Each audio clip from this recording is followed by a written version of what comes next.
Hello, কালকের ভিডিওতে তো দেখেছিলে যে নবান্নর জন্য কি কি করেছিলাম, দুপুরে কি কি হয়েছিল। তো আবার কালকে সন্ধ্যার জন্য কি কি হয়েছিল সেটা তোমাদের সাথে শেয়ার করছি। সন্ধ্যাবেলায় 14 রকমের তরকারি ভাত রান্না করা হয়, তার জন্য তো এখানে সব কিছু কাটাকাটি চলছে। মা কেটেছে বেগুন ভাজা, শাকারকম আলু ভাজা, মূলো ভাজা, ওখানে শাক আছে, ডাল ভেজানো আছে, ডালের বড়া হবে, এখানে তেঁতুল আছে, তেঁতুলের চাটনি করা হবে, ওখানে আছে বেগুন ভাজা করা হবে, নারকোল ভাজা করা হবে, কলাইয়ের ডাল করা হবে, আরও অনেক কিছু করা হবে। বাবা গেছে মাঠে থেকে নিয়ে আসবে পটল, সিম, করলা, আরও অনেক কিছু 14 রকমের করতে হয়। তো পায়েস হবে, তো সেটা তোমাদের সাথে শেয়ার করবো রান্নার পরে। এই দেখো মা রান্না বসিয়ে দিয়েছে, এখানে গ্যাসে সিম ভাজা হচ্ছে, আর এখানে ডাল সেদ্ধ, আর ওইদিকে উনানেও রান্না হচ্ছে। ও রান্না কিছুটা হয়ে গেছে আর কিছুটা বাকি আছে।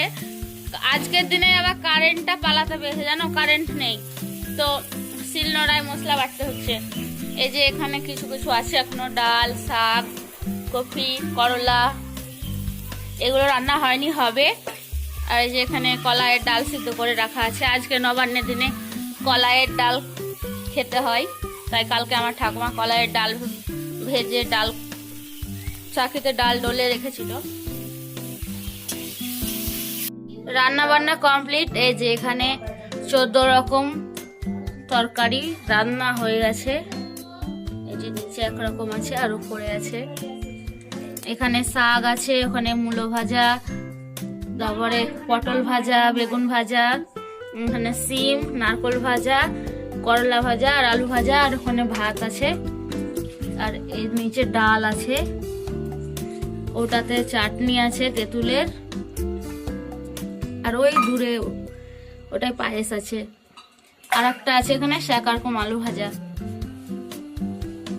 আর নিচে আছে কফির ঝাল। এই নিয়ে মোট 14টা পদ রান্না করা হয়েছে।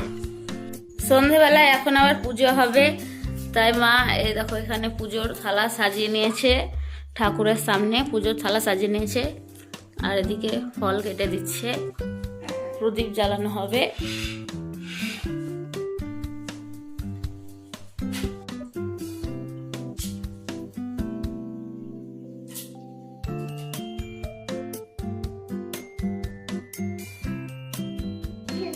এবার সব তরকারি ভাত নিয়ে চলে এসেছে, এই যে এদিকে ভাইকে খেতে দিচ্ছে। তো আজকের ভিডিও এখানেই শেষ, দেখা হবে আবার পরের ভিডিওতে, টাটা।